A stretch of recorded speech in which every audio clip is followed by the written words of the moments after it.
여러분 반갑습니다. 김공부 김범곤입니다. 오늘도 시독하고 정확한 여러분들의 궁금사항 해결해드리는 질문 클리닉 8번째 시간이고요. 이번 시간은 2월 3주차 ISA 계좌 관련돼서 다양한 질문사항들이 있었는데 그중에 몇 가지 질문을 채택을 했습니다. 자, 먼저 첫 번째 질문은 ISA 계좌를 해지하고 다시 재가입했었을 경우에 올해 얼마까지 또 납입할 수 있는지 납입 한도에 대한 부분이고요. 자, 두 번째, IS 계좌에서 나오는 이자와 배당 수입에 대한 부분들 인출 가능합니다만 납입 원금에 대한 인출로 반영되기 때문에 그 관련 내용에 대한 부분들 설명드리도록 하겠고요. 자, 세 번째로는 IS 계좌 만기보다 긴 30년 만기 장기 채권을 매수하게 되면 일반적으로 IS 계좌의 경우 만기는 현재는 가장 길게 설정하면 80년까지 설정을 할 수가 있습니다. 다만 그러한 기준을 모르고 가입하신 분들은 3년에서 5년 이렇게 짧게 설정되어져 있는 경우도 있는데요. 자, 이랬을 경우에 나의 만기보다 긴 30년 만기 장기 채권을 매수했다라고 가정한다면 내가 어떻게 채권을 관리해야 되는지 그 관리 방안에 대한 부분들도 이번 시간 영상 안에서 모두 다 알려드리도록 하겠습니다. 자, 그러면 본론 들어가기 앞서 여러분들 구독, 좋아요 하나씩 눌러주시고 이번 시간 영상 통해서 IS 계좌 관련 궁금사항들 잘 해결하면 좋을 것 같습니다. 자, 먼저 첫 번째 질문을 조금 더 구체화하게 되면 다음과 같습니다. 자, IS 계좌는 1년에 2천만 원씩 입금 가능한 것 같은데 예를 들어 3년 입금하고요. 6천만 원이 모였습니다. 그래서 이때 해지하고 다시 ISA 계좌를 개설하면 6천만 원 중 2천만 원만 납입 가능한 건가요? 그리고 나머지 4천만 원은 일반 주식 계좌로 운용하다가 자, 내년에 2천만 원, 후년에 2천만 원 이렇게 납입해야 하나요? 관련된 질문이었습니다. 자, 일단은 질문 내용이 조금 길기 때문에 질문 내용에서 조금 설명을 먼저 드리고 그 다음에 답변에 대한 설명 좀 드릴게요. 자, 우선은 3년마다 해지하게 되면 세제 혜택을 받을 수가 있습니다. 자, 그리고 나서 다시 뭘 할 수 있냐면 ISA 계좌를 신규로 또 개설을 할 수가 있습니다. 다만 해지를 하고 내가 재가입을 했었을 때 이때 중요한 것은 금융소득 종합과세가 해당되지 않았을 경우에 한해서만 다시 재가입이 가능하다는 점 알고 계시면 되겠고요. 자, 그리고 만약에 내가 2024년에 2천만 원을 납입을 하고 그 다음에 다시 해지를 합니다. 자, 그리고 나서 다시 2024년에 재가입을 했다. 자, 그러면 내 생각에는 2천만 원 이미 납입했으니까, 그죠? 내 생각에는 2천만 원 이미 납입했으니까 올해 재가입했었을 경우에 납입하지 못하는 거 아닌가라는 이런 생각을 할 수는 있겠는데 중요한 것은 올해 납입하고 그 계좌를 해지하고 다시 IS 계좌를 재가입했었을 경우에는 납입 한도는 2천만 원이 추가적으로 증가되게 되는 구조로 되어져 있습니다. 다만 여러분들이 아셔야 될 사항들은 만약에 해지를 하게 되면 예시처럼 6천만 원을 해지하게 되면 올해 납입할 수 있는 한도는 다시 2천만 원이 되는 거잖아요. 자, 그러면 나머지 4천만 원에 대해서는 어떻게 관리를 해야 될지 그 관리 방안에 대한 부분들의 계획은 필요합니다. 그래서 IS 계좌 안에서는 넣어서 운용할 수 없기 때문에 일반 주식 계좌에서 운용하다가 다시 IS 계좌로 이전하는 이런 방법들을 통해서 활용을 해볼 수 있을 것 같습니다. 그래서 3년마다 해지하고 재가입하는 경우는 대체적으로 이제 세제 혜택을 극대화시키고자 하는 그러한 목적으로 활용된다라는 점만 참고로 알고 있으면 될 것 같습니다. 자, 따라서 각각의 연차별로 1차 연차에 2천만 원, 2차 연차에 2천, 3차 연차에 2천만 원을 이렇게 납입하고 그다음에 2024년 1월에 해지하게 될 경우 총 6천만 원까지 납입 가능한 것으로 확인은 되지만 조금 더 정확한 것은 최대 8천만 원까지 불입을 할 수가 있습니다. 그래서 보통은 1년 단위가 365일 기준은 아니고요. 우리가 의무 가입 기간을 설정할 때는 사실 365일 곱하기 3년 경과된 그 시점이 바로 세제 혜택을 받을 수 있는 시점은 되지만 만약에 내가 ISA 계좌를 2023년 12월에 가입하고요. 그리고 2천만 원을 납입을 합니다. 자, 그리고 나서 2024년 1월이 딱 되게 되면 아직 가입한 지는 1년이 채 되지 않았지만 이때 다시 2천만 원이 이렇게 증가되는 구조가 만들어집니다. 그래서 가입은 뭐 한 2개월 정도밖에 안 했는데 실제로 4천만 원까지 납입할 수 있는 이러한 조건들이 만들어진다라고 보시면 되겠습니다. 그래서 해지를 하고자 하는 그 해에 또 추가적으로 2천만 원까지 불입이 가능하기 때문에 최대 8천만 원까지 이 구조에서는 납입 가능하고요. 그리고 재가입하게 되면 일단은 8천만 원에 대한 부분들은 세제 혜택을 받고 해지 처리가 되는 것이고 자, 그리고 나서 다시 재가입을 하게 되면 이때는 납입 한도 2천만 원 생기게 되는 거고요. 그리고 8천만 원을 몽땅 다 납입했다라고 한다면 나머지 6천만 원에 대해서는 당연히 다른 일반 계좌에서 운용을 하는 방안들을 선택을 해야 될 필요가 있습니다. 따라서 이렇게 할 거면 차라리 그냥 연금 계좌에다 옮겨 놓고 자, 절세 계좌 안에서 운용을 하시다가 자, 그리고 절세 계좌에서 운용을 하게 되면 과세 이연을 받을 수 있고요. 자, 그리고 세액공제를 적용받지 아니한 연금 계좌로 옮겨진 그 금액에 대해서는 또 세금 없이 인출을 할 수 있으니까 그러한 방법으로 이렇게 연금 계좌를 옮겼다가 다시 ISR 계좌로 옮기는 이러한 형태로도 운용을 해볼 수가 있을 것 같습니다. 다만 연금 계좌로 이전한 이후에는 사실상 과세 이연을 받을 수 있는 절차들은 동일하기 때문에 목돈을 활용할 계획이 아니다라고 한다면 이때는 그냥 쭉 연금 계좌 안에서 운용을 하는 게 더 나은 방법이 될 수가 있을 것 같고요. 내가 만약에 목돈을 찾아서 운용을 해야 된다라고 필요하신다라고 한다면 이때는 그냥 ISA 계좌 안에서 계속적으로 반복적인 운용을 해야 될 필요도 있을 것 같습니다. 자, 다음은 두 번째 질문입니다. 자, ISA 계좌에서 발생한 이익에 대한 출금은 가능합니다. 근데 속성은 이익이 빠져나오는 건 아니다라는 점. 그럼 뭐가 빠져나오냐? 바로 납입 원금이 인출되는 개념입니다. 그래서 이익금은 나중에 빼야 되고요. 그 다음에 납입 원금에 대해서는 자유로운 인출이 가능하다라는 게 일단은 출금에 대한 기본적인 원칙이다라는 것을 알고 계셔야 됩니다. 자, 그래서 첫 해 2천만 원을 납입하고요. 예를 들어서 5%의 연 배당금이 100만 원 발생했다라고 한다면 인출할 수 있는 한도는 일단 납입 원금 2천만 원까지는 자유롭게 인출을 할 수가 있습니다. 자, 그리고 만약에 납입 원금과 자, 100만 원 모두 다 인출을 하고자 한다면 우리가 세제 혜택을 받으려고 ISA 계좌를 운용하는 거잖아요. 이때는 최소한 3년 이상 보유한 이후에 ISA 계좌를 해지했었을 때 모두 다 인출 가능하다라고 보시면 되겠고요. 아니면 나는 자, 이익금 100만 원까지만 인출하고 싶다라고 한다면 자, 배당금이 들어오게 되면 예수금이나 또 현금성 자산으로 들어오게 됩니다. 그죠? 자, 그러면은 그때 100만 원을 인출할 수는 있어요. 자, 근데 인출은 가능하지만 이 100만 원은 어떠한 계정에서 빠져나가냐면 바로 납입 원금에서 빠져나간다라고 보시면 될 것 같고요. 자, 그리고 인출한 금액을 다시 재입금하는 것은 불가능합니다. 그래서 다시 인출했었을 때 다시 한번 납입 한도가 또 증가하는 건 아닙니다. 그래서 예를 들어 배당금 내가 100만 원을 이렇게 인출했다라고 해서 다시 납입 한도 100만 원이 추가되는 것은 아닙니다.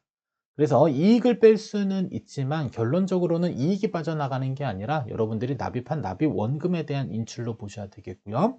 자, 그리고 예수금이 존재한다라고 한다면 해당 종목에 대한 매도 없이 인출할 수 있지만 배당금을 지급받아서 재투자를 했다. 이때 내가 만약에 인출을 하고자 한다면 당연히 이때는 매도라는 게 필요합니다. 그래서 100만 원어치 매도하고 걔가 현금성 자산으로 전환된 다음에 요 시점에 다시 매도를 할 수 있다는 점 알고 계시면 됩니다. 따라서 이익에 대한 매도의 개념보다는 납입 원금에 대한 인출 개념이 조금 더 정확한 표현이 될 수 있겠습니다. 자, 다음은 세 번째, ISA 계좌 만기보다 긴 장기 채권을 매수하면 자, 일단 ISA 계좌를 3에서 5년 뒤 해지하는데 30년 장기 채권 종목은 해지 시 매도하나요? 관련된 부분입니다. 자, 일단은 ISA 계좌의 해지의 개념은 세제 혜택을 정산하는 겁니다. 자, 그러면은 자, 만기가 도래됐다.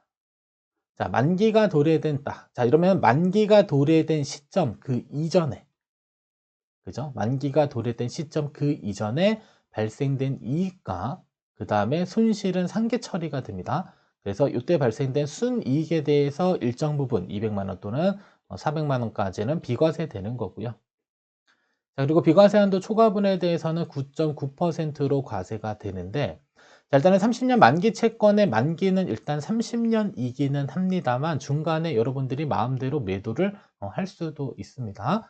자, 그래서 만기가 도래되기 이전에 발생된 이익에 대해서는 손실 처리가 되지만 그러니까 손익 처리가 되지만 만기가 경과되고 나서 내가 장기 채권의 종목을 매도했다라고 한다면 이때는 세제 혜택은 하나도 없습니다. 그냥 몽땅 다 발생되는 이익에 대해서는 일반 과세 처리가 되고요.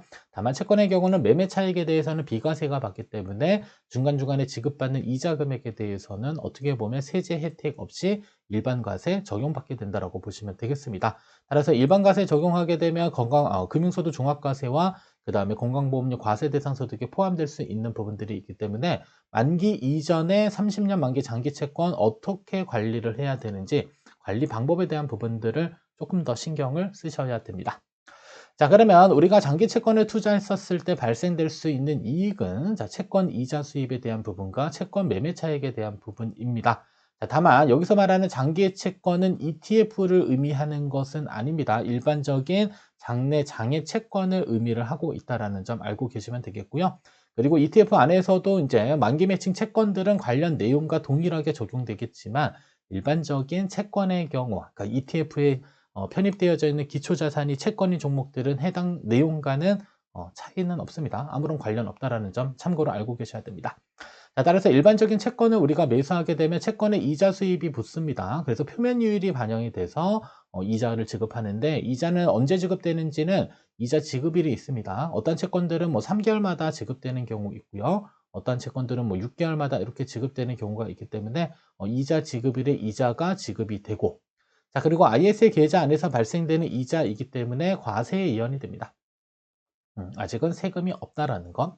자, 그리고 채권의 매매 차익에 대한 부분들은 채권을 매수한 다음에 그 다음에 금리 변화에 따라서 가격 변동이 생깁니다. 그래서 보유하고 있는 기간 중에 채권 금리가 상승하게 되면 채권 가격은 하락하기 때문에 여러분들의 채권 매매에 있어서는 손실이 발생이 됩니다. 자, 그리고 보유기간 중에 채권 금리가 하락하게 되면 채권 가격은 상승하기 때문에 여러분들의 채권 가격은 상승해져 있는 상태가 되게 됩니다. 따라서 만기가 도래되기 이전에 만약에 채권 금리가 상승하게 되면 가격이 하락하니까 이때 여러분들이 만약에 매도를 하게 되면 손실을 확정짓는 행위를 하는 겁니다. 자, 그러면 가격이 하락되어져 있는 상태에서 내가 원금을 지키고 싶다. 그러면 언제까지 버텨야 되는 걸까요? 그냥 만기까지 버텨야 됩니다. 만약에 30년 만기 채권이면 말 그대로 30년을 견뎌야 되는 부분이 있는 거고요.